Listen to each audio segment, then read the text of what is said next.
is well, elaborate on what we did yesterday and consider a system of particles that will be evolving in continuous space and being able to react. So then I'm going to put the bird-death process, and then I will look at what happened for this class of system. They are very close to the one that Julien has been discussing and also Fred. I'll just focus on one specific. Of course, we can make all kind of variation around that. And I'll try to explain a little bit what happened at mean field level, so this law of large number on the one hand, and then what happened if you take into account fluctuations, in particular to try to understand phase transition, not only in the equilibrium context, which is kind of well known, but also in the non-equilibrium context. Okay? And in the meantime, to try to maybe elaborate also a little bit on the question that I asked yesterday, I'll show you what can happen in a non-equilibrium set. So the model we're going to look at is this one. So it's a system of particles. Their position is denoted by xi, it's an xi of t. And then, so you write an equation which is, there's a b of xi. Then I'll take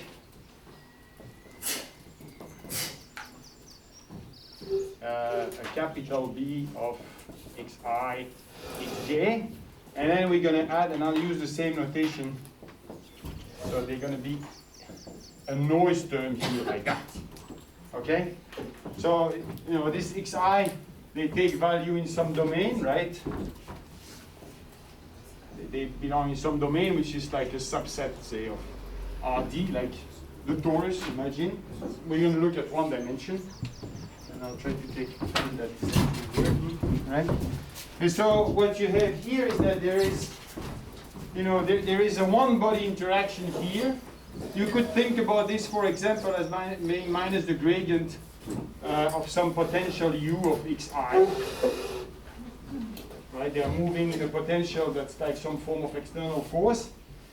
This guy here is a two-body interaction. Right? So you could think about the b here, for example, as being minus the gradient of a w that depends on xi minus xj, say. That would be something, right? It's been put into mean field scaling already, meaning that every particle feels every other one, but the more there will be particles, the less they feel each other. That's a bit of an unrealistic assumption. If you want to relax it, you can't do mean field, you need to go into a Jordan limit, but I'll stick to this for this lecture. Okay? And this is noise. Here, where d, for example, could be kBt if it's thermal origin. Okay? So that's one part of the model, which is like is this, is the swimming part, if you wish, right? And also,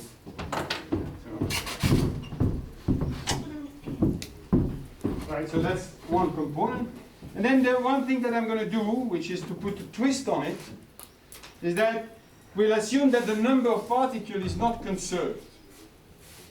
Okay.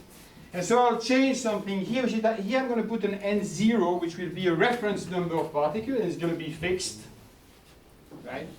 But here, this guy here will now become an n of t, and there will be, 1 all the way to n of t particles that are evolving. And I need to tell you what's happening with, how do I vary that? And we'll do something which is, we can simply introduce a burst depth. So a birth-death process, right? Which will be, well, essentially saying that A goes to A plus A with a certain rate alpha, and A plus A can go, so it's logistic, can go to A with a rate alpha, except that we're going to do that locally.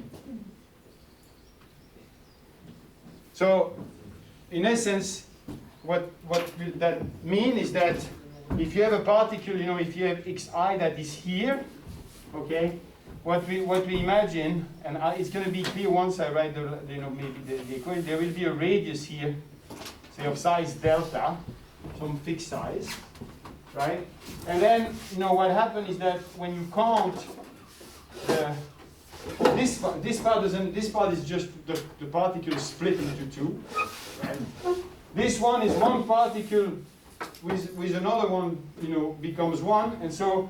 What would that be is that you look, in a ball of size delta, this particle xi look at the number of neighbors, and depending on how many neighbors it has a probability with a certain rate to just disappear. And you do that for all of the particles. Okay? So if it's too crowded, I mean, that means what? That means that, I mean, operationally, if you were to simulate that, right, you would discretize this thing in time, for example, okay? Then you would make one time where all the particles swim, and then you would implement these two reactions by doing what? You go over all of the particles, and with a probability which would be 1 minus alpha dt, if dt is your time step, you decide, or with a probability alpha dt, you decide to kill that particle, and you run over all of them. That would be this.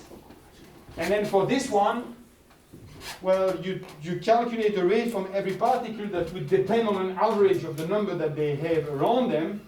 And then with that probability, you can split that particle into two. And then at the next time step, they have different noise, and so they would branch from one another, and then you repeat that. Okay, so that's the model we're going to analyze today, right? You could imagine that the diffusion coefficient here depends on the particle position or on the local density. There is plenty of other things that could be done. You could imagine that there is more than one population, and that, you know, the birds that here go from A to B, etc., like swimming in one direction or in another. We'll just stick to this because it's kind of simple. So, I mean, at this point, I think so. We're gonna the object that we're gonna look at is the empirical distribution. Empirical distribution of these particles. And so how is it defined? Well, you have seen that, so I'll write it like that. It's a rho n. It depends on rho n0. And it's just you take 1 over, it's not normalized because so you do this. And then, so it's again, what you're doing here, right, is you're counting essentially how many particles there is at x. Okay? And you're doing the same thing as what we did yesterday in a way, which is that yesterday we were talking about particles on a lattice. In fact, there was only one lattice point. But then we say all these particles are undistinguishable, so I can just look at their population. Right? Here is the same thing. When I introduce this empirical distribution, in some sense I'm saying, well, I don't care about who is where. I just want to know, so in other words, they're all indistinguishable. And I just look at how many particles do I have in any box. Okay? So that's that guy. Okay, so if you do that, right, and I'm not going to derive it, you can prove a law of large number. Okay? And the law of large number is essentially telling you that this guy, rho n of tx, well, actually, let me just write it like that to eliminate, as if you take n0 to infinity, and I'll write the equation and converge to another field, a field that satisfies this equation. And the equation that you have here is an equation that you recognize. Okay, let me write it down. Tell me if I'm writing large enough. So it's this acting on rho. This rho is at tx. If I don't tell you where it's at tx, and then there is this. Okay. So this equation is the Dean's equation without the noise, right? But it's also something which is called the Makin-Vlasov equation, right? And it would be the Fokker-Planck equation if this guy were not there, and in which case it would be a linear equation, a linear PDE. But because of the interaction term, there is this term here that is present, right? Which makes the equation nonlinear. There's a nonlinearity that's appearing here. Okay? Now, as I say, this neglects the fluctuation again because I've taken the limit as n0 goes to infinity, right? And why do the fluctuations disappear? Is because if you do, I know that typically in the lecture, for example, of Fred or Julien, this scaling is not put there. Right? You just take the sum. But if you do that, what you obtain is a field that is normalized to NT. And I would like to have something that remains of order 1 because I want to be able to count the size of all of these things. So you normalize it with this 1 over n0 in such a way that what's going to happen is that when n0 goes to infinity, well, nt goes to infinity as well. For example, if there was no burst depth, if you were to take the rate here to be alpha equals 0, then if you start with n0 particle, you would have n0 particle at every time. And so this would simply be a probability. This would be normalized to 1. If nt can vary, it can vary in size, but it will remain finite, which it wouldn't without this scaling factor. Okay? Now, if you put the scaling factor there, and then you do this counting argument, you realize that the noise term that you would have in the Dean's equation, in fact, scale like 1, the noise, there should be kind of a noise here. We're going to look at it later. Right? The noise term is like it's an O of 1 over the square root of n0. And so that's why when I take the limit that is here, that guy is gone, and I'm just going to focus on this for time being. Okay? And I said all that, but then I forgot maybe the most important part. Here is the non-linearity that I have a bit of space, which is, this is what would happen without these guys. But I want to put these guys as well. So there's another term here that appears, which is plus alpha rho 1 minus rho over rho 0. Okay? This rho 0 is a reference density, is going to be my carrying population. And to not spend too much time, I mean, this is, what I mean by this is exactly what you would get at this level there. Right? The rho 0 there is just, again, it's a carrying population, which says, well, that if rho is less than rho 0, it tends to increase to that value, and if rho is above, it tends to decrease. Okay? Typically, it's not that rho that should be there, but I'll just write it maybe in red. The one that should be here is a rho delta, where it's like it's a modification of the actual density, where you kind of put it around the same kernel as the one that you are using here. But I'll just neglect that by assuming that at this level you can also take delta going to 0, and there's no problem. Because if you take n going to infinity in any little region, there's enough particles, so that doesn't matter. In other cases, this would be very crucial to keep it because it regularizes the equation, but not here. Okay? So this equation then has two components. One which is transport, and it's conservative as you see, because if I integrate over that, the gradient means that the mass is not affected by this, but it is affected by that. Okay? Okay. So I'm going to discuss the fluctuation in a minute, but for time being, let's just analyze a little bit this equation. Yes? That's just a question for these two poles. Do we need to make any assumption about the way E in the interaction is decaying with space? Like so, in this here, right? That's. I mean, there is an underlying assumption which is that this guy doesn't depend on n. Okay. Okay. So that's the mean field scaling, right? Which means that it's a fixed function. So it could have short range, it could have large range, but the range is fixed. And I take n0 going to infinity. So that's the thing that typically you don't want to do, which would be a little bit unphysical. Typically you'd like to have that the interaction here should be on the scale. Like if you take n going to 0, n0 going to infinity, you'd like that the range of the interaction typically decreases because it's on the scale of the particles.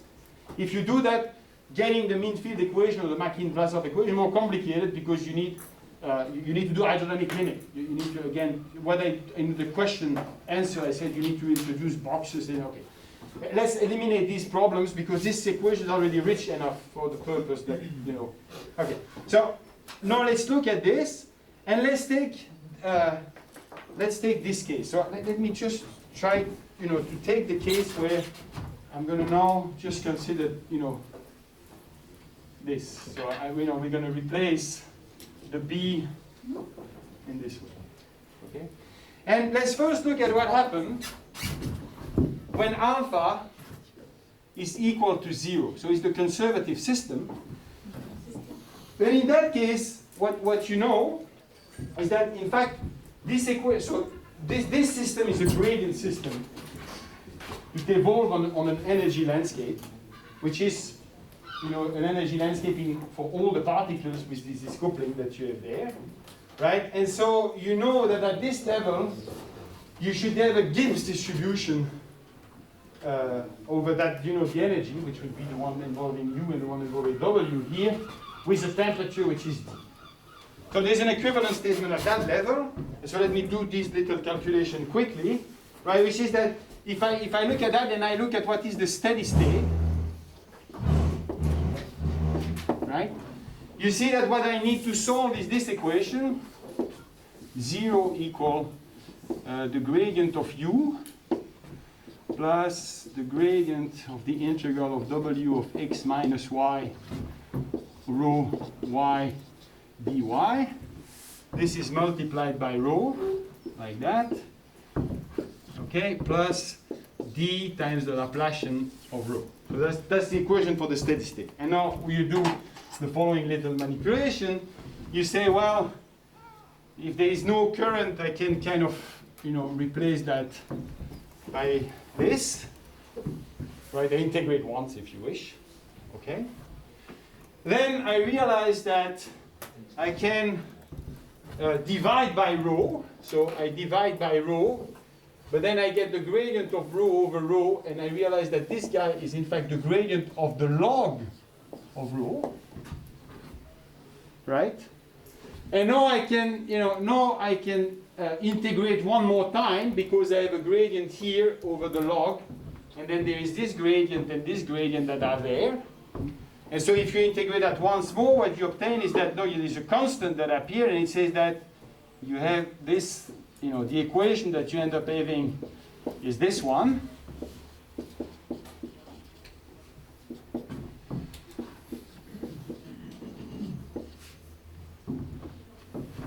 Right? Which you can reorganize in this way. So, you know, this was an arbitrary constant. Now I'm writing a constant that maybe is more radical. You can write it like that.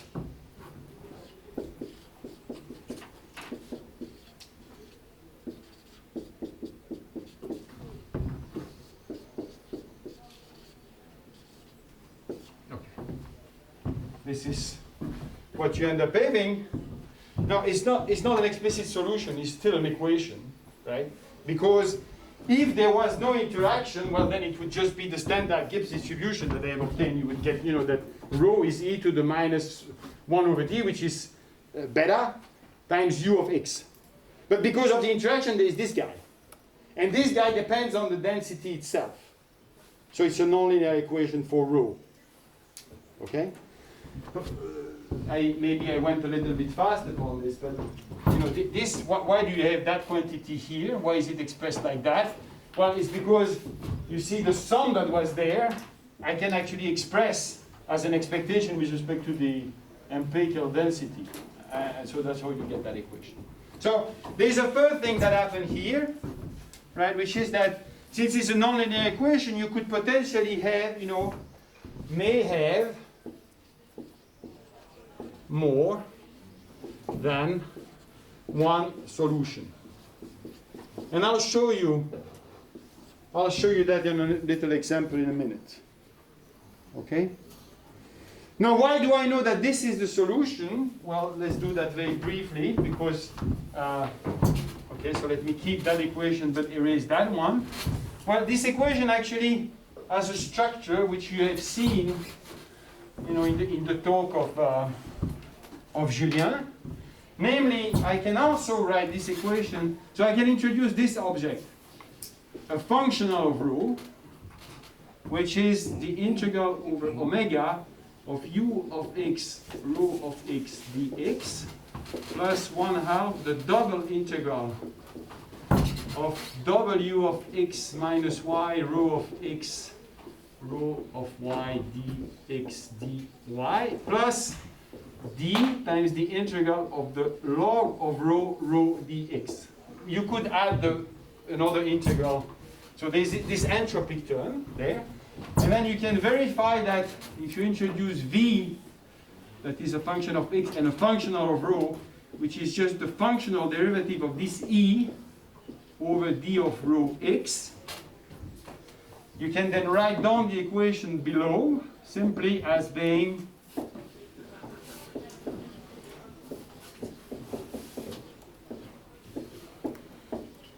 if you just do the algebra, you realize that this is exactly what you have here. Okay?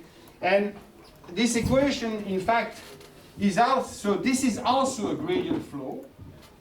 You know, in this case, this was a gradient, that part was a gradient, and it's, you know, there was this noise term, but somehow it has disappeared at mean field level, so that part was a gradient. This also is a gradient, it's just a gradient in a Wasserstein metric. That's the one that appears in optimal transport. And I'm not going to discuss that, but it has a nice structure. Why is it important that you have that? Because it tells me that this is, you know, this tells me that this energy that I have here is a Lyapunov function for the equation. And you can do that because you can do the same little calculation that you typically do, you know, with gradient system. You can take what is the evolution of this energy, right? If along the trajectory, if I look at d over dE of rho, well, you apply chain rule and you integrate, you apply chain rule, right? And then you use the equation and you integrate by part once, and what you obtain is this. Rho dx.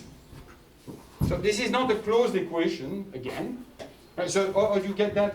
Well, if I take d over dE, I get by chain rule, this is the integral of the functional derivative of dE over d rho times rho dot.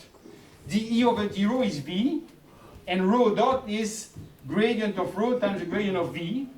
And then this gradient you put on the other v, you integrate by part, that's why you get the minus that's there, and that's the equation you get, and that's what tells you what? Well, it says this is less or equal to 0. So here is my Lyapunov function, because it says that it can only stop, the evolution stops when, and only, I mean, if grad v is equal to 0. But grad v equal to 0 means v is equal to a constant, and v equal to a constant is exactly the equation that I've written here. Because that's v. Okay? So this says, it doesn't necessarily say that, that it says that the only thing that the solution can do is decay towards a solution to this equation. Okay? Now, as I said, well, they may have more than one solution. Okay? So let me show you now something quickly. Let's do this. So in particular, there you not only look for steady state, but a flux-free steady state. This is telling you that the only steady state that you will have needs to be flux-free, because it's a Lyapunov function. Okay. So if you want to have a flux, you need to have something that a steady state loop on itself. That can't happen. There's a Lyapunov function. But it's an important remark, because as soon as I put the alpha in, it's not going to be true anymore. So let's go quickly. This is taking a little bit of time. I hope it's going to be. So,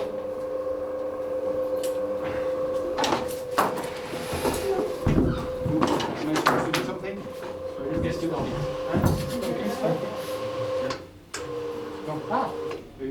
You are in the center. Yeah.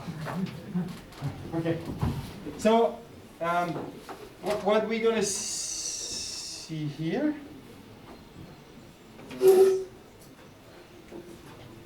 Okay, so I need to take my mask off, because otherwise my glasses are getting full of. Did you touch?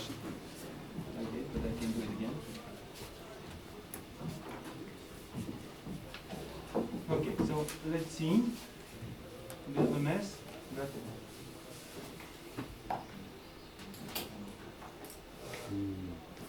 So it was working like a minute ago. But should I do something? I can try again. Okay, I don't know why it's. when you search. Search again. HDMI 1. Okay. Bravo. Okay. So what I'm looking at here, a simple, setup. You can see it. It's the equation that I wrote, except that I took. So maybe I can write it. Well, I'll tell it in words. You'll see it in a minute. This guy moves in a periodic 0-1 with periodic boundary condition. There is no U, and the only thing that there is that there is an interacting potential. Okay, and the interacting potential that you will see is the one which I think I'll give you this. I'll put this on the right. So this is the interacting potential. Imagine that this is something which is periodic, right? And so it's just they're attracting, it's a short range attraction, if you wish. Except that, again, we need to be careful that it's short range in the size of the domain, which is the macroscopic size, and I'm putting infinitely many particles upon it. Okay? And so what you can do is first you can look at what happened, for example, if alpha is equal to 0. So what I'll show you this code. This is in MATLAB. There's a few preliminaries. I don't know if you can see from back there, but it's a pseudo-spectral integrator for the Vlasov equation, which are these lines. Okay, it's very simple. And let me just see. Okay, let me run it this with. I kind of looked a little bit at parameter that we are doing the thing that I want, which is if you run it. Okay, so there's a reference solution in red, and the solution has converged towards this blue thing. Okay, it's actually going very fast, but which is the homogeneous state. Because if you look at, since the potential here is periodic, and you look at the equation and there is no potential, the interaction potential is periodic, and this guy is not there, you can always have that uniform state is one fixed point. Okay?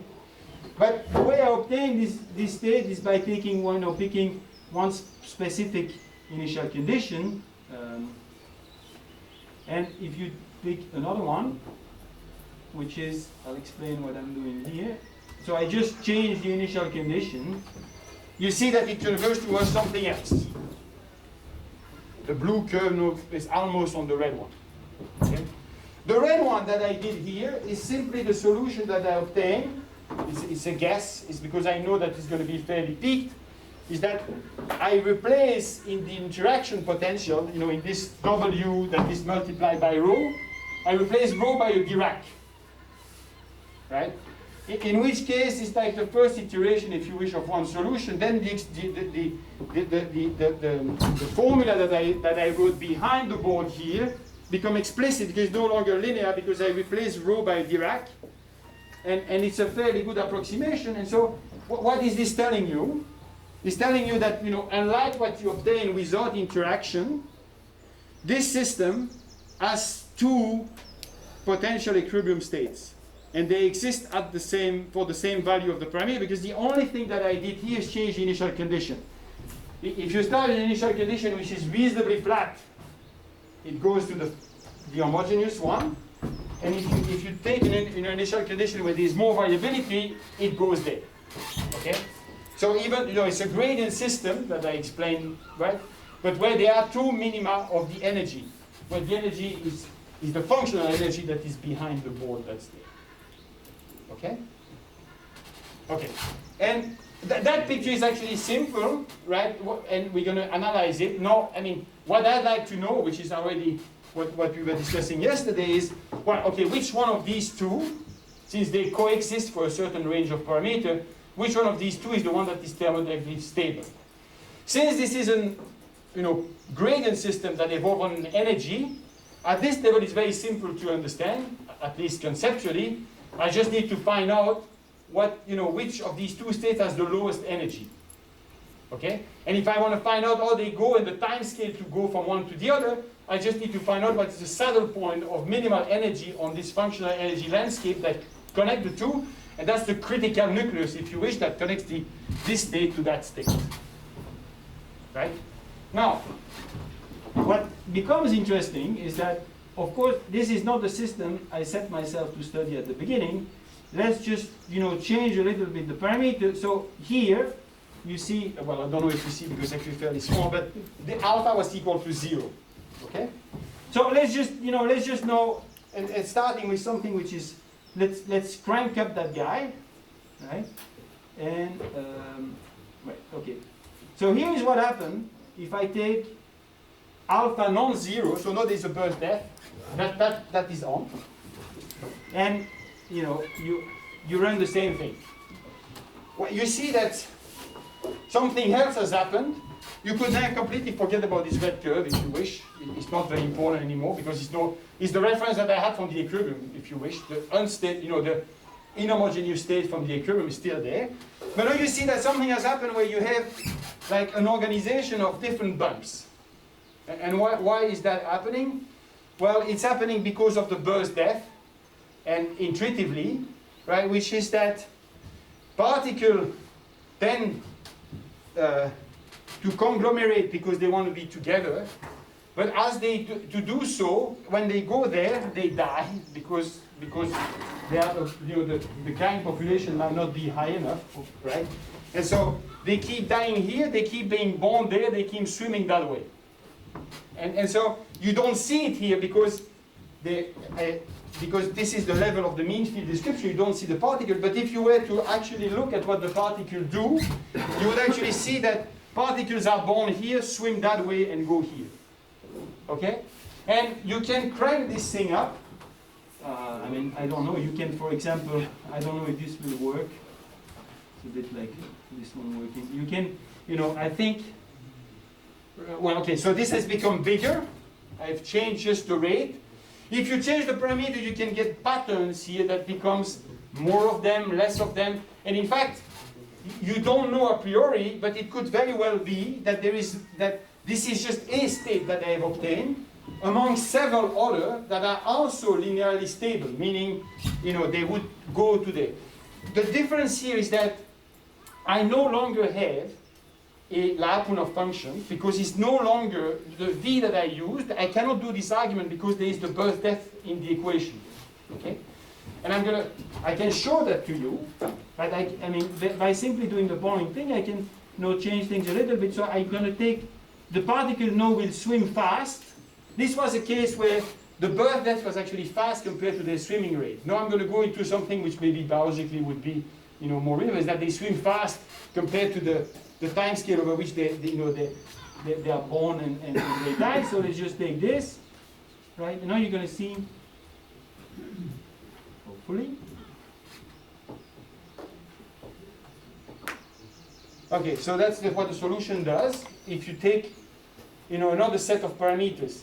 So this clearly tells you that there is no Lyapunov function because it never stops. What's happening here is actually something which is intuitively again quite simple to understand, is that if you start with the homogeneous state that's there, it tends to grow because of the term that is here. If it grows above a certain level, there is an instability that says the homogeneous state is no longer the one where the system wants to be, so it kind of collapses the population into a region. But as soon as they collapse into the region, it stopped because I stopped running it. As soon as it collapses, then the population in the collapsed state is above the carrying population, and so they die. And they die in such a way that the total population goes again below the carrying population, and then it becomes homogeneous again, and then it starts over. Okay? It's essentially saying that there is a jump where the L1 norm is moving very slowly, but at some point when it collapses, the L2 norm makes a big jump, and that brings the whole thing down. Yes?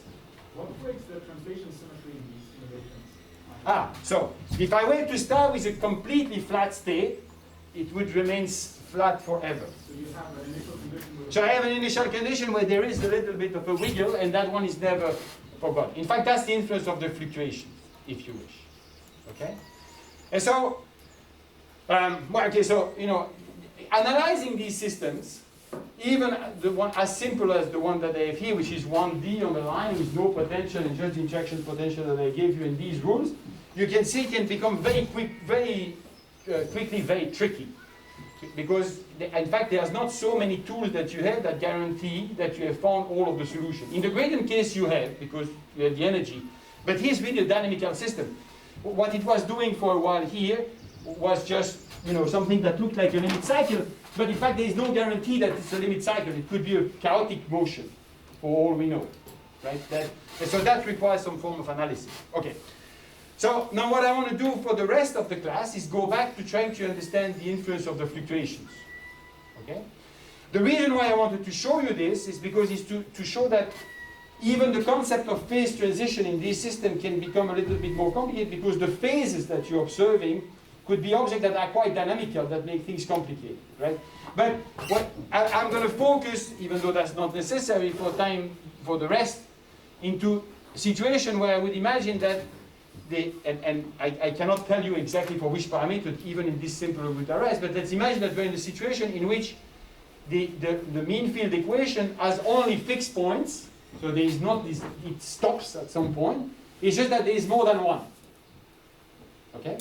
So that's what in the talk of Julien, and everyone say it's a phase, it's a first order phase transition since they have coexistence. And what that means is that if I were to change the control parameters, right, I would see an hysteresis too. It could be that there is a range where there's only one solution, say, and then if you pass a certain critical value by decreasing this parameter, it would jump to the other branch. But then if you go the other way, it would pass that point and you would have an hysteresis, right? And the first order phase transition is somewhere in that band, okay? And what I really like to know is where is it? Like, what is the value of the parameter? So, I don't want to know that I can supercool liquid from 0 to -20. I want to know what's the freezing point, right? That's the goal of the exercise. Okay. And so to do that, we're going to do large deviations. Eric, so can you say something? So in the potential case, which is not the one that interests you, Yes. If you go beyond infinite, so if you take short range interaction, that in 1D, the, let's say, non-homogeneous solution just disappears because you don't have any phase transition. So right. Now you're going to study what happens if you put fluctuation, but I guess not if you don't take, if you take, let's say, short range interaction. So can you say what things remain? So for example, here in this case, if you go out of equilibrium, alpha is different from 0. If you now take short range interaction, everything disappears, you get just a uniform. That is a tough question. I don't know. This is. What could happen? In one dimension or higher dimension, if you take more complicated model than this one, well then will need to be analyzed. But I think that, as I say, I'm not completely sure what will happen. So it will have to be analyzed in the detail. What I'm trying to give you here is simply a roadmap as what you can do on one illustration. And as I said at the beginning, I realized that this is neither very physical nor probably very biological. No, it's a toy. Okay. Okay. So I want to understand. The next goal we have is we want to understand what's going on if we try to put the fluctuation here. Okay? Now, one thing I could do is I could simply put the noise term, for example, that comes, the one that comes from here. That would give me the Dean's equation, right? But the problem with that, and I don't want to dwell on this, but the problem is that the equation that you then obtain, this Dean equation, we can't give it a mathematical meaning. The solution of this equation doesn't exist unless you do some discretization. Nobody knows what that is. It's a distribution, but even that is not clear what it is. We don't know. It's more complicated even if you try to account for this, because then you need to get Poisson noise that are even more complicated to define mathematically. Okay? And so what I'll do is simply tell you, well, there is one way to bypass this, which is to say, well, at the end, I had the law of large number, I could write the CLT, I'm just going to write down what is the large deviation principle for this equation. Okay? It might be that if you know, that there's more information that you can get out of it by other means, but that's what we're going to do, and that is, you know, at least I'm on the ground where I know what's going on. I am not a mathematician by training. I'm a physicist, actually, by training. So I'm not saying all this to be pedantic. I'm saying all this for a simple reason, is that at the end of the day, and maybe that's, you know, because I've gone more into an applied math department, what I want to do is calculate the solution of these equations numerically. Because typically, as you could see here, the zoology of solution that you have is too complicated to hope to have analytical solution. So I want to do numerics. But when you do numerics, the one thing that you really would like to do is that you do numerics on an equation which is well posed. Like at the beginning you have proven that your equation is well posed and that it has a unique solution, because otherwise, you know, it's a wild goose chase. Like, I mean, if you're trying to solve equations that are ill-posed with numerical method, all hell can break loose because you never know. So I don't know what the solution is, but I want to be writing equation where I know that the solution exists, and so that, you know, I can give the project to Ruben, right? And he will try to design a numerical scheme where I know that there should be a solution because the equation is well posed. Right? That's why I insist on this. Okay, and you know, the reason why I insist on this is also because I think that it's very nice and obviously very interesting to find, you know, universality law, etc. But if, for example, you want to understand, let's take the example that Fred was discussing, you want to understand the spreading of, you know, epidemics on a graph, right? Well, it's very interesting to know what happens if you take a graph which is, I don't know, R-dash with a certain power law of the, you know, the number of nodes, etc. But at the end of the day, if you really want to talk to people that care about what's happening in the world, you would take the graph that corresponds to the hub of the planes between Paris, the one that you wrote, right? And then there, you need to do numerics because that's going to probably be too complicated to do scaling law. So again, that's what I want to do here. Even though I'm not going to distract, you know, we're going to look at that on equations that are very simple, right? Okay. I'll keep in red, so it seems to be working better. So you get an Hamiltonian here, which is the same as the Hamiltonian. And so this, you know, there is nothing obscure here, I believe, because this is really the same Hamiltonian that you know, that Fred discussed. So I'll just write it down. And yeah, I'm using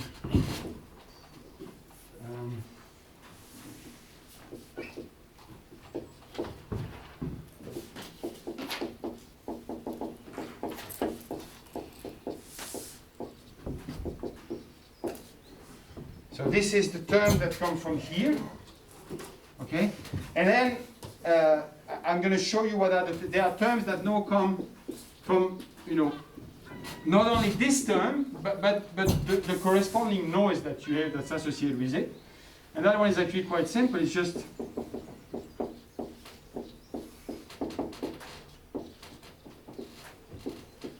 one is like that. And then the other one is, and I hope I'm not going to make a mistake here, is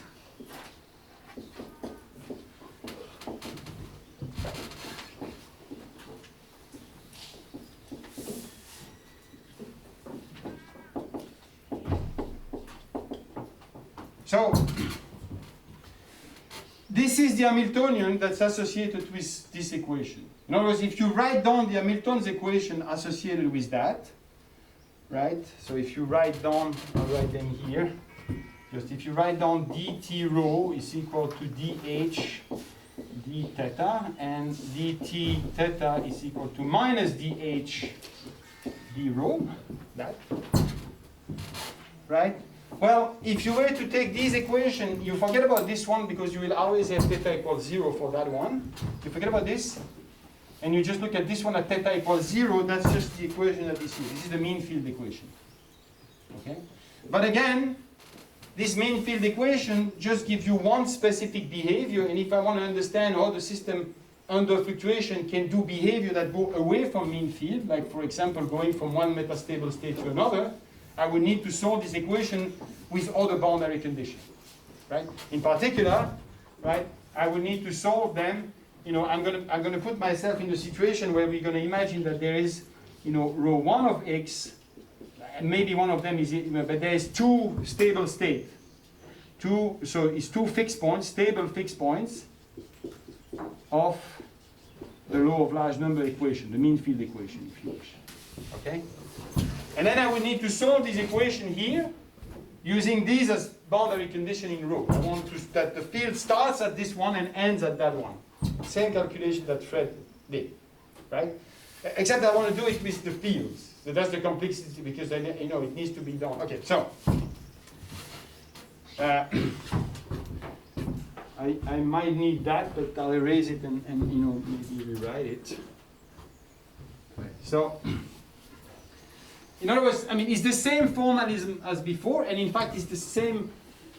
You know, this is also what Fred discussed, which is that at the end of the day, you know, what you want to compute here is ultimately what you would like to have is the equivalent.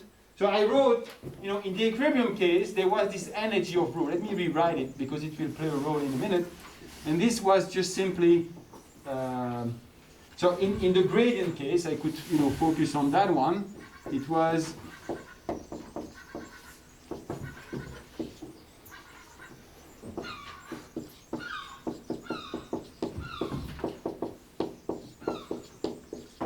there was an energy like this, okay, plus d times the integral of the log of rho dx.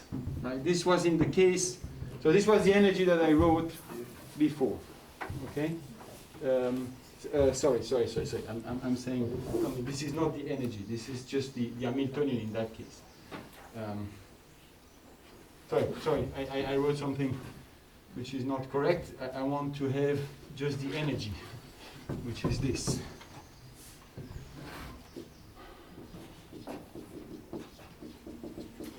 And this was the energy is going to play a role in a minute, right? So, you know, this was the energy that I used in the previous argument, right?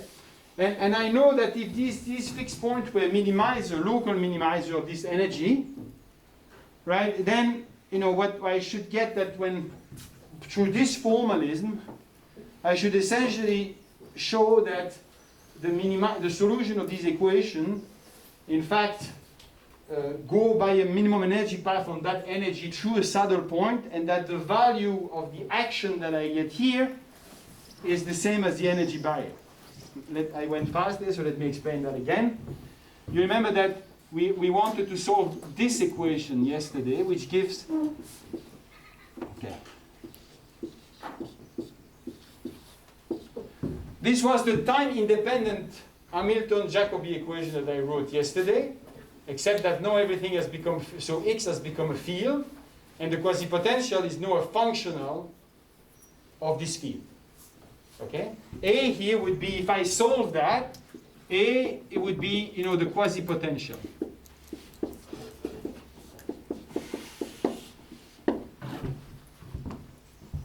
Right?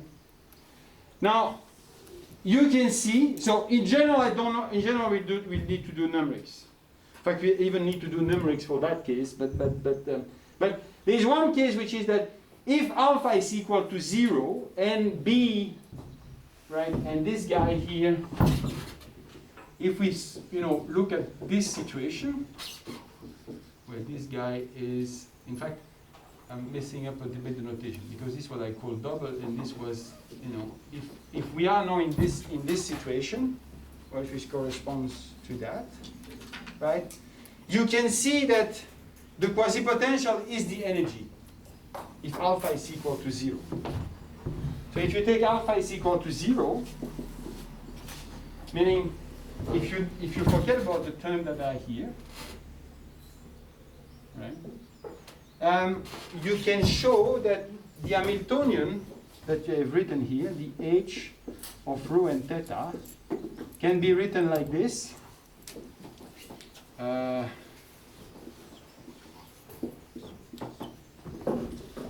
I'm just going to write it like that because I introduced the v before, but let me just write this.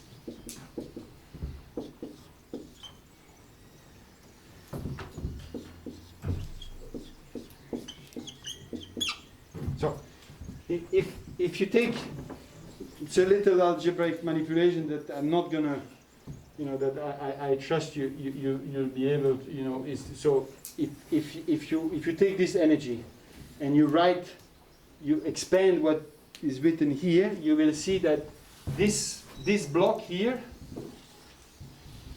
is nothing but this. In the case where I'm recovering this part of the Hamiltonian.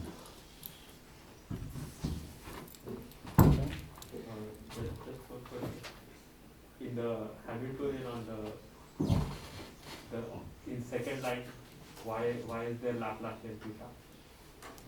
Second line. Not This one? Yeah, exactly. This one is the one that gives you this Laplacian. And then what is the So this part here, right, and this part, a good question. This part and this part, and this part corresponds to the deterministic part that you have here. Okay? This guy, which is quadratic in theta, is the Gaussian noise, is what you would have gotten if you were to write down the action for this Dean's equation. So that accounts for the noise, right? And then this one is that term where it's not so easy for Poissonian noise to distinguish between what's noise and what's not. And so that guy is this plus the noise as a whole. Okay?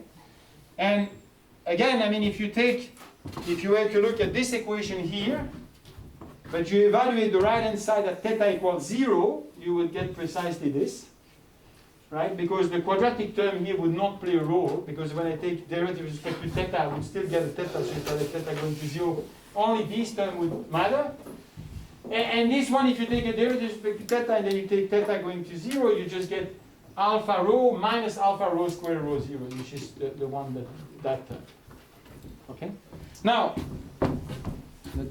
Now, if you go back here, right, you can write down that if alpha is equal to 0, you see that the Hamiltonian can be expressed this way.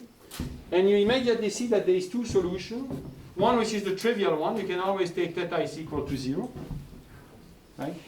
And then the other one is the one which says that the gradient of theta, that d times the gradient of theta is equal to the gradient of dE d rho.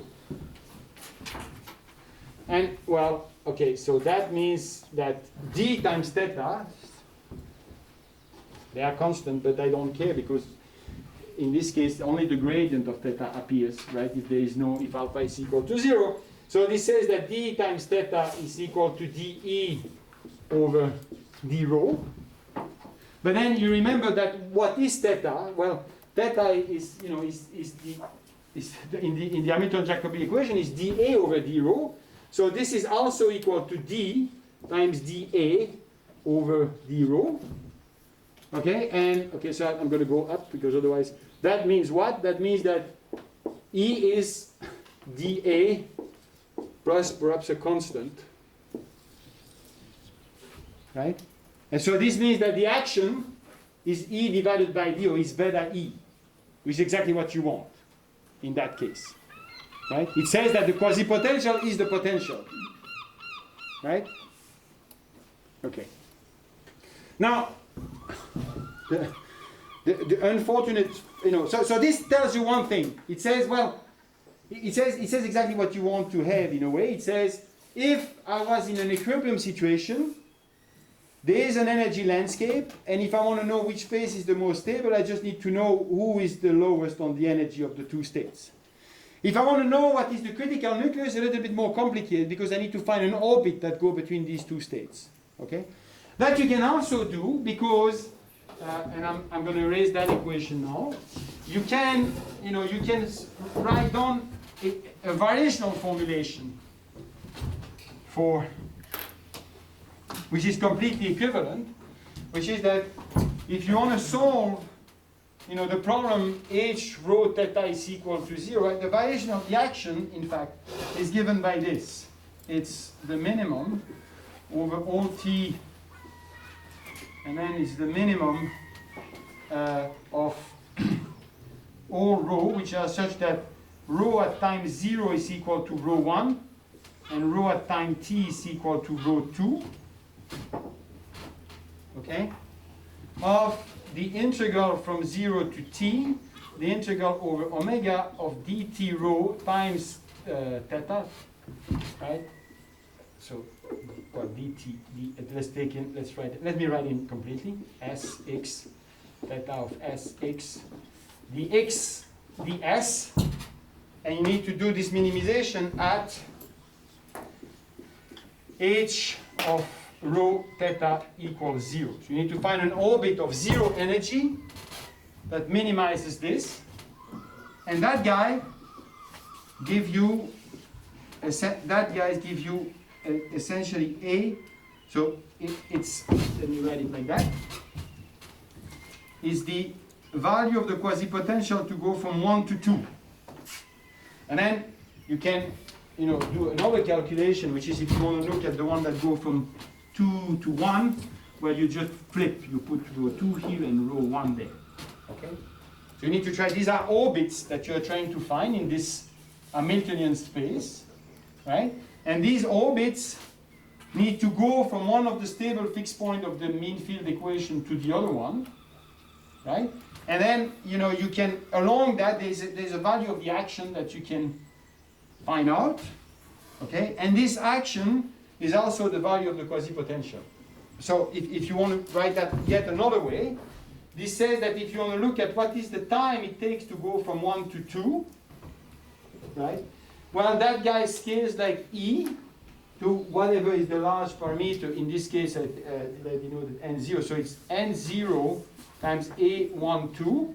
And if you want to know what is the mean first passage time to go the other way, it scales like this.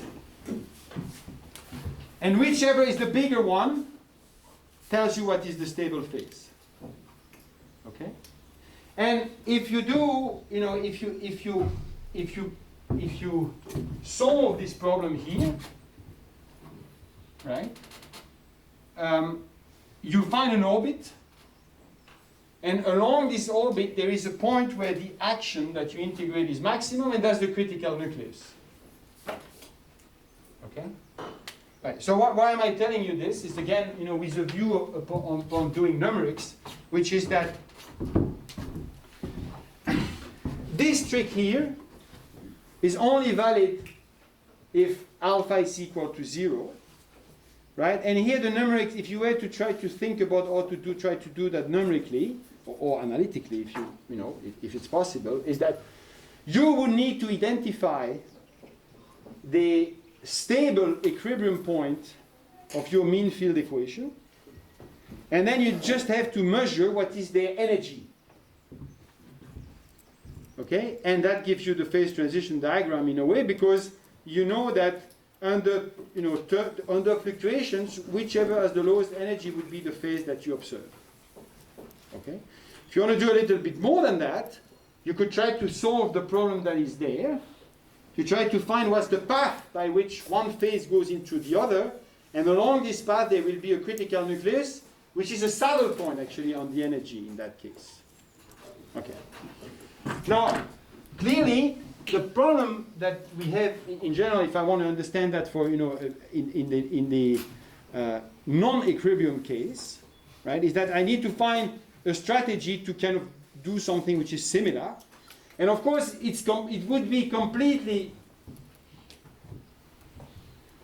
hopeless to solve this equation.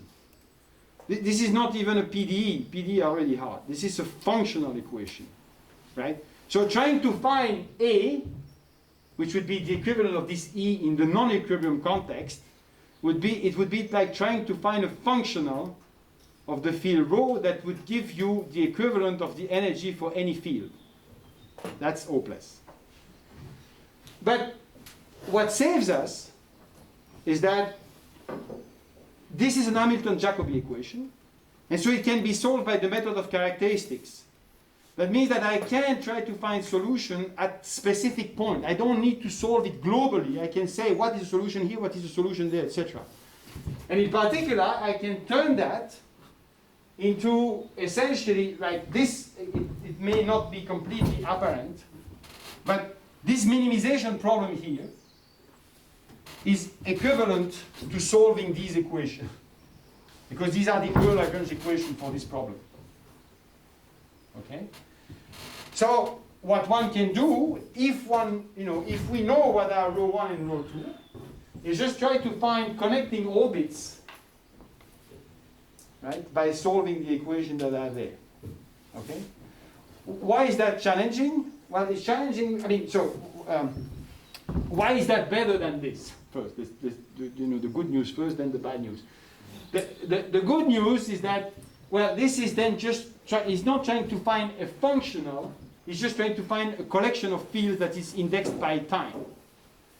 That in principle I can do, right? Like for example, in the numerics that I showed you before, instead of having one spatial dimension of time, of space, I would have that, and it's extended in time, and I just want to find a sequence of states that would go from rho 1, say the uniform state, to the one that, for example, does the bumps like that, right?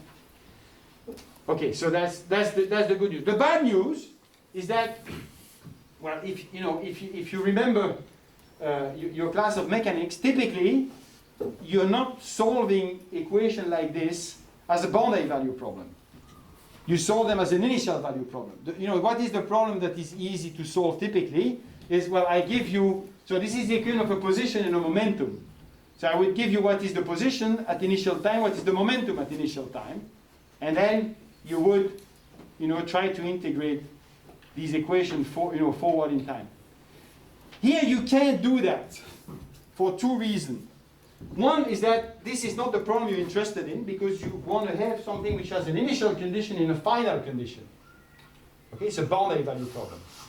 Okay, but even if you were to think about going forward in time, there's another problem, which is that, and maybe we go a little bit into PDE territory, but let me just tell you that. There is this Laplacian term here, right? So if I just forget about anything else, and just look what this term is in the equation, you will see that here it gives you, well, if I, to get that equation here, I need to take the functional derivative with respect to theta. In order to do that, you do two integration by part to put the Laplacian over there. You take the derivative, and what you end up having is that you end up having d times the Laplacian of rho plus stuff. If you do the same thing for theta, the derivative gives you Laplacian of theta, because the derivative is, but there is this minus sign that you get in Hamiltonian dynamics, and so what you end up having here is you have minus d of the Laplacian of theta. And this tells you that, well, it's not that I don't have the right initial condition for this equation, it's just that even if I had them, they are ill-posed in that this one really needs to be solved forward in time, and this one needs to be solved backward in time. Okay? And if you know a little bit of control theory, you understand why that's the case. Just always what's happening when you do control and optimal control. Again, this is arising from a completely different route, but you can think about this as an optimal control, as I said yesterday, and Fred also said, which is that in some sense, if you forget about this again, it's quite clear. The role of this theta here is really, in a way, the optimal noise that you would get. Let's write one more term in the equation, which is the one in here that you would get from the noise. If I look at this part, right? You see that that's the term that you get is like this: d, the gradient of rho of x. I'm sorry, I'm going a little bit over the other equation. I hope it's still. This term here is the one that you get from that. Right? It's the way. That's the term that is absent in the mean field equation. If take theta equals 0, that term is not there. There's more terms because there's also these, but I'm just focusing on the one that comes from there. This, if you wish, this has a little bit, this has the structure of the covariance that you get from the noise of the Dean's equation. Right? This equation is the divergence of square root of rho times the spatiotemporal white noise, which I don't know what to do with. if you take the covariance structure of that, you get, it's with a minus actually, but that doesn't really matter at that level, you get this guy. Okay? This is telling you that when you're trying to find this equation, in some sense, what theta is representing is, as I say, it's up to some normalization, it's the optimal way the system can, the noise is pushing the system from one state to the other. Okay, it's the optimal realization of the noise, which is, in some, when you do the path integral representation, this is also what you read, because when you do the path integral representation, you have the integration of the path, but in fact the integration of the path is really, you're solving the equation in terms of the Brownian motion. So if you find the path, you also find what is the optimal Brownian motion that gives you that path. That's what's happening here also. Okay? And okay, so then where are we at? We are at the following point, which is, can one then design numerical methods that would robustly be able to solve equation of this type, or minimization problem like this. Okay? How much time do I have? Because I need to stop. We should do okay. 22 minutes. 22 minutes. Okay. So,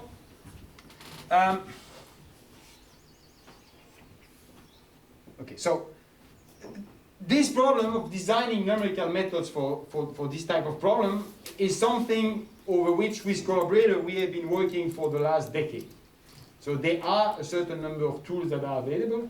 I can try to give you a little bit of a flavor of what these methods do, maybe by flashing a few things. What is this? I mean, the basic idea, there's two things that you can do. One is that you can, okay, so the simplest way you would be able to do that is if somehow you could,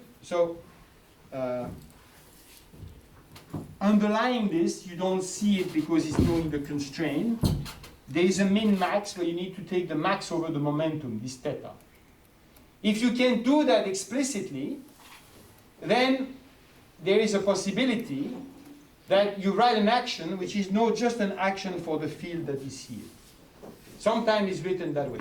Okay, so I'm going to describe a little bit of, I'm going to explain to you a little bit how one can do the numerics for this, but in order to do that, I think I need to look at a slightly simpler system.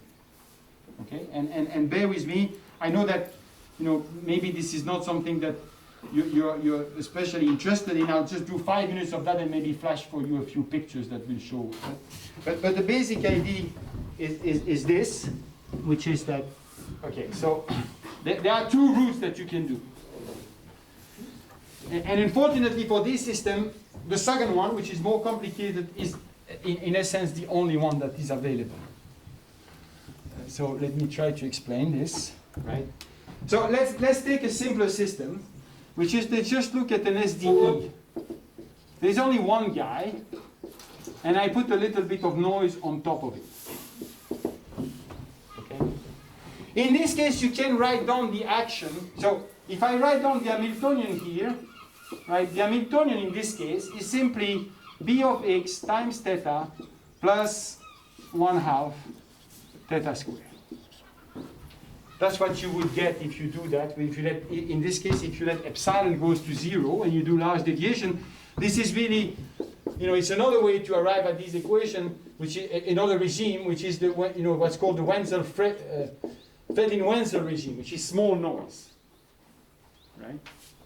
Now, you see that if I can associate a Lagrangian with this. How do I do that? You come write that as a sub, let's just write it as a max. You can do this. You can do the Legendre transform.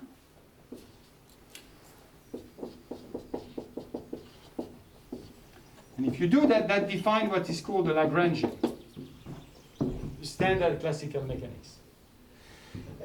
Because this is a quadratic H, you can do that explicitly, and what you end up having is this.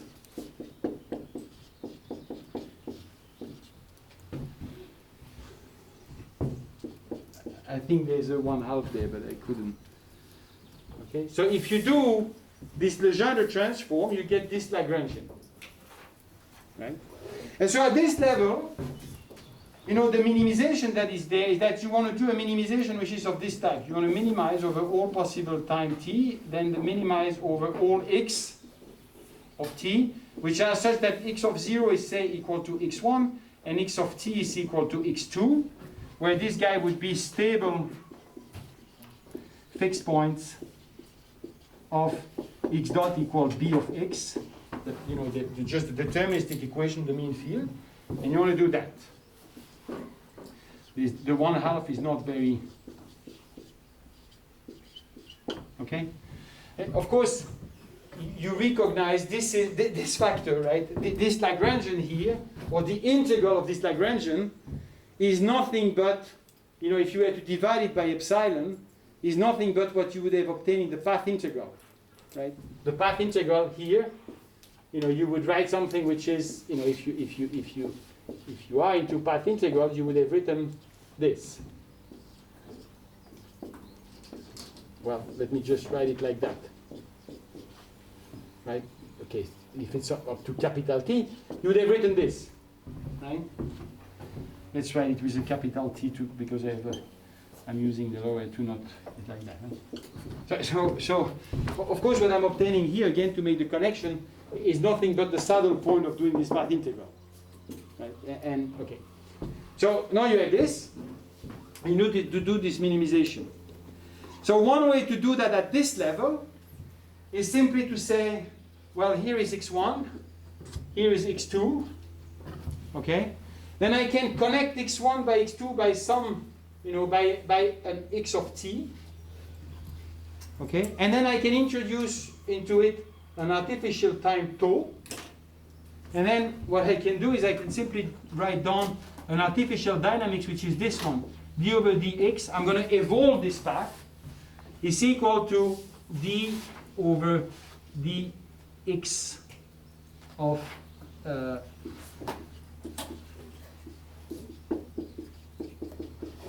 so, I mean, what am I doing here? This is just gradient descent in path space. It's gradient descent in path or trajectory space. Right? So you can write down a numerical method to do that. You see that in this specific problem where there is no space, right, there would be only time, there is this artificial time which is for the evolution of my path, right? I'm going to evolve the path through gradient, the whole thing, right? And then when you take this functional derivative here, you're going to get, there's going to be one term, with a minus because it's gradient, there will be one term which is a dt squared x plus blah blah blah. So it's like a diffusion equation where the physical time plays the role of the diffusion, and then there's this artificial time. So you can write down a numerical scheme to try to integrate that. Okay? And you could potentially do the same for things like this, except that then what you have is that there is the space, the physical time, and this artificial time where you evolve the curve. It looks complicated, but at the end of the day, you know, you can do that for fairly large systems. Right. So that's the route that, you know, was done here. Now, the problem with this approach is that unfortunately it requires to do this step.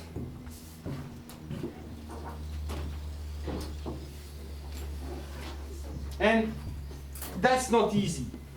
In other words, taking the Legendre transform, which is something that I could do by hand here in, you know, one, I mean, it's very simple because it's quadratic, becomes immediately more tricky if you are in infinite, you know, in the field. Why? Well, because here you see the way, you know, I put an additive noise here, so there was something like, more generally, if I had put, you know, if I had put something which is like the square root of epsilon times the sigma here, see, you know, some, you know, let's look at the multiplicative noise. What I would get here is, instead of that, I would, you know, this would be replaced by 1/2, and then it's a quadratic form,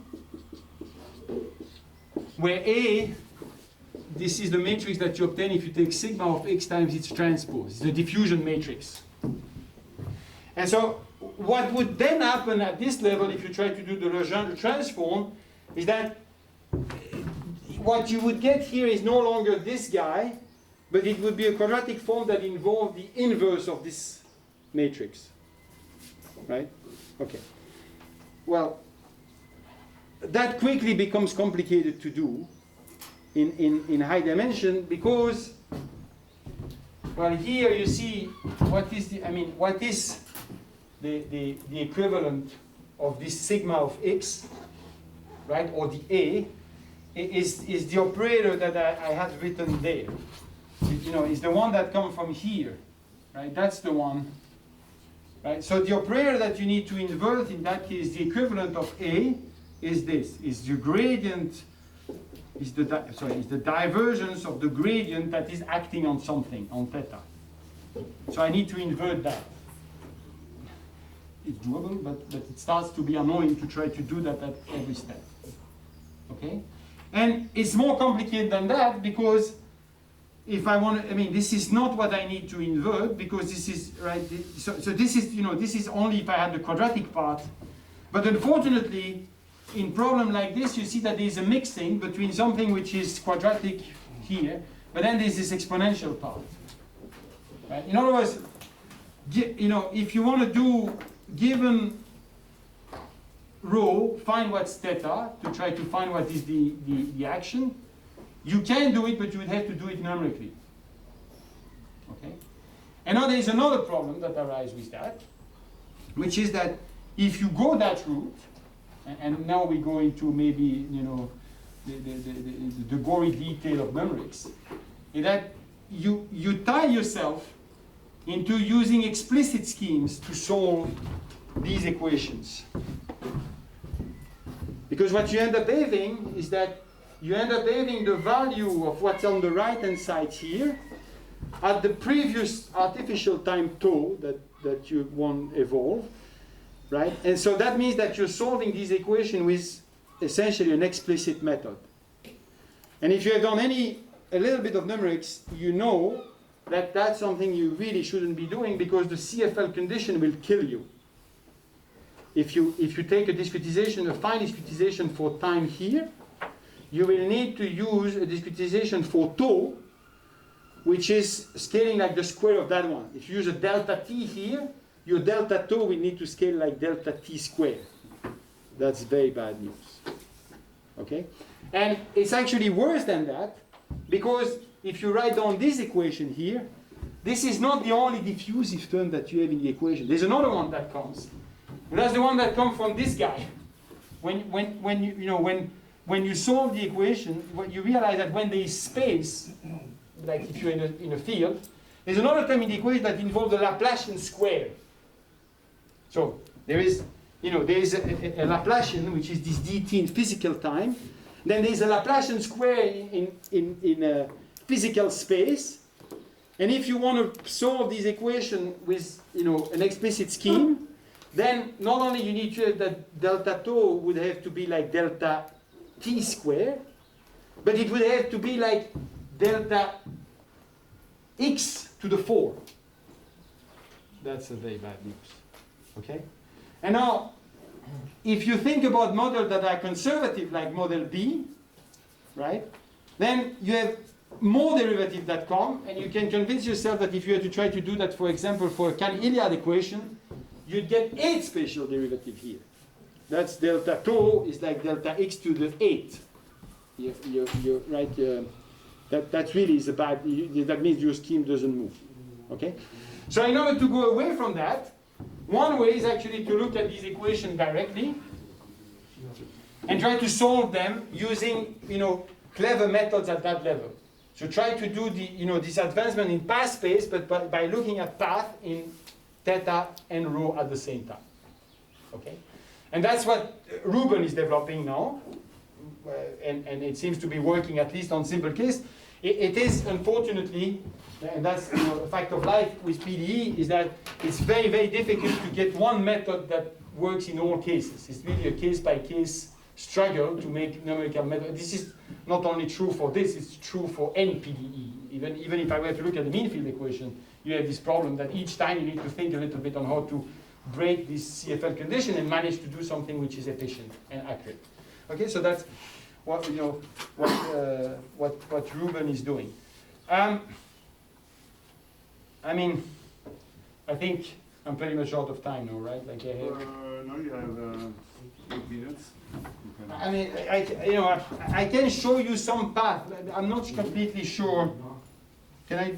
Or do you, I mean, what do you want to? I can flash you a few pictures, but they're not especially enlightening. They're just showing you that you have, what's the pathway that go from one state to another one. They do things that are pretty because we make the picture pretty, but it's not that you learn. I mean, you discover along them, non-equilibrium critical nucleus, things like that. But I don't. So maybe I can do that, but maybe I can, since I know that it's going to be a brutal end, maybe I can also just stop for a minute and ask if there are questions. But I think that might be more productive. Yeah. The case of multiplication noise, where you have this more general A matrix. Yes. It looks like I could view the Lagrangian as the same as before, but with a different metric. That's exactly what happens. Does the geometric do help in any way? Geometry always help, but so that helps into, for example, discovering certain properties of this, right? Like that you get. I mean, indeed, you can just write something which is with an A here like that and say that's the metric. And in fact, it's just something which is x dot minus b of x times a minus 1 of x dot minus b. And that's the guy that's there. But I don't, it's not completely clear what to do with that in the general case, whether that helps. I mean, there are things that you can discover, like for example, if alpha is not there, which is the easy case, right? This geometry here is related to the presence of the gradient on theta. The presence of gradient of theta, which means that in fact the field that you're working with, right, is theta, gradient theta rather than theta, so you can work at that level, right? And what does that encompass geometrically? Well, it prohibits certain motion. It's like saying, well, in fact, this is the difficulty. This matrix in general is not invertible. It's only invertible, if the right-hand side is in its range. What does that correspond to here? Well, it says that, whatever the noise is doing, if I eliminate these terms, whatever the noise is doing, it needs to preserve the mass. The integral of rho needs to remain constant, because the noise is conservative, right? The number of particles, that part of the noise doesn't change the, right? So you can use these properties to simplify your life, but as you can see, for example, in a case like this, it's no longer something like that, because it's no longer quadratic, so it's not really a metric, it's not conserved anyway, so you can't really use theta, gradient theta instead of theta, etc. Yes? So, is it possible to, or is it easy to generalize any of this to a situation in which not all of the degrees of freedom are coupled to noise, like in an underdamped kind of system? Yes. Everything you could even... That's yes, because the underdamped case, right, if you look at, the standard Langevin with where, right, is in fact something which is of this type with an A which is not invertible, right? And in fact, you get, I mean, meaning that, if you write down Langevin, well, position can only move in the, if this is x velocity and so momentum and that's position, well, the noise can do things in that direction, but when you are at positive v, x needs to move that way and the other one needs to move that way, okay? That system, though, for that one, the one that I described in Langevin, is actually simple, because that one, you have a detailed balance condition, and so at the end, there's a simpler way to find what are the orbits. It's in fact morally the same as the equilibrium case that I was discussing before, because you can, the symmetry is xv goes to, if you change time, goes to x minus v, and you're done, right? If in the general hypoelliptic case, this is an hypoelliptic case, then it's better to work at this level, because there is no inversion that needs to be done. that's one of the other advantages of that formulation. Yes? That thing of adding a new parameter for the trajectories from x1 to x2 and then trying to grade a PDE for this new parameter gives me some flavor of what it's done in general relativity. That time is a parameter itself and it appears in the PDEs. So I wonder, like basically, if some of the numerical schemes they use could be of use there. I mean, my knowledge of what is done in computational relativity is fairly minimal, I hate to say. So I wouldn't know. Maybe there is. I mean, there is a whole arsenal of tools that are available that come from control theory. Okay? But there is one thing that I have completely skipped under the rug because I didn't want, which makes the problem a little bit more complicated even, is this guy, which is different from what is done in control theory. Which is that not only you want to solve these equations on a fixed, I mean, if you were to solve them on a fixed time, you already have the problem that I discussed. But there is this guy that you also need to take care of. And that makes the standard tool of control theory a little bit moot in this case. But, you know, there are ways, and I posted the paper. In fact, this guy you can do analytically. So you can actually show, and that maybe, there was a question about this, you can actually show that in all of these problems, what you're actually trying to find is a geodesic when you do this minimization. It's a geodesic in a Finsler metric that is essentially encompassed, you know, the structure of the nodes, and you're just trying to find what's the shortest path in that metric to go from row 1 to row 2. Okay? Again, having this geometric picture is nice and it helps to a certain extent. It unfortunately doesn't help, you know, that much. You still need to do the mnemonics the hard way. All right. In the minimization, you have this double integral and a function. Exactly.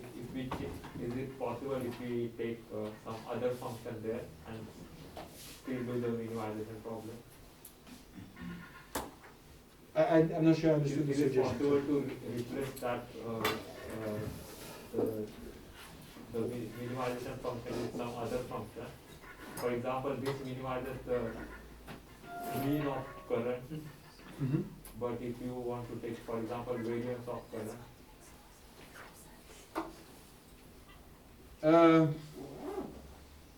I'm sorry, I'm still not completely sure I see what you want to do.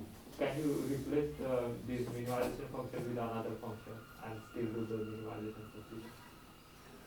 So I focused on this case today, right? But if you want to compute, for example, a rare expectation, like, you know, excursion or something, then you may have to solve. That's actually a simpler case. If you want to compute expectation, what I discussed yesterday, that's the route I took to derive the large deviation principle, then you will not have this problem with the boundary value like that. You will have an initial value here and a final value here, which is related to the expectation that you want to compute. That one is actually simpler, because that one, right, you can really solve that one forward in time and then that one backward in time and loop into this kind of a Gauss-Seidel type optimization and get the solution. But I don't know if that's what, I mean, that in effect would amount to looking at the situation here where h is not necessarily equal to 0, possibly, and there is one more term here that account for the expectation that you want to compute. Now, that's if you want to compute the expectation of an observable at final time. If you want to compute expectation of observable that are over the whole length, you can do the same thing. Then it would be, you know, you would modify this time integral by something else. For example, if you want to look at large fluctuation of currents, that's what you would have to do. Sometimes these become a little bit more complicated because the current can be stochastic, which means that the noise itself appears in what you want to take the expectation. So the expectation that you want to take is like an integral of rho against something which is itself stochastic, or at this level of x against the noise. All of this, I mean, you know, you can do variation ad infinitum on this to try to find all of the cases. And in fact, you know, this, I forgot to mention that this also connects with, you know, macroscopic fluctuation theory, where they postulate action of this type to look precisely at, at the current, large deviation of currents, etc. So I suppose the one that have to go to do the antigenic test can go, but we can keep, I mean, if there are other questions, we can go on. I mean, it's not a big deal. So actually, I have a small question. So, I mean, just to understand the general procedure. So imagine that you have a model out of equilibrium, like the one, for example, that Julian told us, and so the strategy would be you write the reaction, you write the pseudo potential. Then what you would do? First, you would try to compute the pseudo potential for uniform. So you would compute the pseudo potential for uniform solution. Just try to see whether there are different. I mean, just to get the first idea, and then you would try to find a stable solution which are non-uniform, and then you would try to look at the path between all these solutions. I mean, what would you do? I mean, given a problem, what's the strategy exactly? So, I mean, this what you're talking about is still to happen perhaps in the future. Right? Yeah, no, but it's just. But the idea, I mean, I think that the idea, let me try to, zoom out a little bit and try to understand it slightly. So, when you look at these problems, right, you can either take what I think is more the approach of physicists is to try to find universal laws that would govern what's going on in like by taking, you try to avoid the problem of the boundaries, etc., etc. The difficulty with this approach is that in the non-equilibrium context, the zoology of cases that there is enormous, and I'm not completely sure if there is such a nice classification. So another route would be to say, well, if there is a problem I'm interested in, which is I want to know what happens if I have these particles that I have a good model for, like, Jasna is doing experiments, she's giving me this, and she says, I would like to know whether there's a phase transition. I could try to write down a model for that, and then try to apply these numerical tools to just see what is going on in the model. It's a little bit like, it's a little bit the difference between studying turbulence by doing K41, Kolmogorov 41, or saying, okay, that's very nice, I know I have some general principle for the, what's going on in fluids, but I'd like to know if the wing of my plane will have this drag or that drag, and that depends on the geometry, and then all the scaling laws and all of the things that you do with dimensional analysis typically are not valid. So the idea would be to say, I don't know if the model that we have for soft matter are sufficiently accurate to trust them to actually, because there's a big energy barrier here, independently of the energy barrier I've been discussing, which is that in order to implement these schemes, right, you would need to trust your model, because it's a lot of efforts to do it. So kind of doing it just for technology demonstration is a little bit like, it's a bit painful, right? So I don't know. That's really a question for people in the audience. Are there models that one trusts? Like, is there an Navier-Stokes equation or a Poisson equation or things that we can start to so what we are trying to do is to at least develop a set of tools that can give a starting point to do that, even though I can tell you that for any specific problem there would be like little teeny greedy details that you have to adjust. That's the situation. There are other contexts, like for example in the context of micromagnetics, the Ginzburg-Landau equation can be trusted more. And then if you want to account for effects like spin transfer, things like that, there are non-gradient terms that appear. And so there it's actually kind of reasonable to build numerical tools to understand what's going on, because we know that the equation won't change. Right? Here, if I want to follow Jasna in the experiment that she does, that's actually fairly complicated, because things change pretty quickly, and each time we need to. That's If you come back to the example of your airplane and the turbulence, then isn't it fair just to do DNS of the Navier-Stokes equation, given the complexity of what you have to do? Yes, but that's right. But it's also a good example of that. In that case, we don't know what to do. But the simulation that we do on Navier-Stokes, right, the biggest Reynolds number that we have is maybe 500, and that's taking supercomputers, right? And it's 1 million on the sale of your boat. So we still are at, there's certain things that we cannot do with this numerical simulation. And okay, so if you look here, if you were, of course, but there's one, which model would you do? So that's the discussion that I had with Fred. We could try to do this. Okay. But if you want to try to do this, then you have, what are the complexity? You would probably be interested in a large N. That makes the system pretty big, right? And then you would need to try, you would have to simulate these systems if you are looking into phase transition over time scale over which you will observe this transition. But we know that these time scales will be exponentially long in the number of particles. So that doesn't look like a good route to do it. Now, you could say, and that's the discussion that I had with Fred, we could say, okay, at least I could eliminate that, and I could go at the level of Dean's equation. That one I don't know how to give it a meaning, and in any case, even if we could, in some sense the problem is the same. You have an SDE, and you don't want an SPDE. You would not want to simulate it over the time, you can't simulate it over the time scale of interest, right? So in some sense here, all of this apparatus is actually to tell you, well, I can reduce the problem all the way to that, but then at that point, when I have obtained this, what's here, but there I cannot go any, much further. Maybe I can work a little bit more to try to find some symmetries that I can use, but at some point I will have to do numerics, and I just can't avoid it. That's right.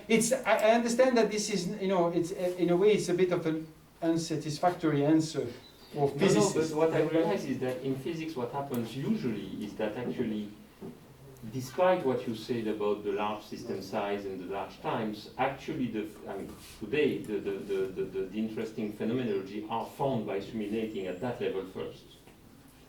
For here? Yes.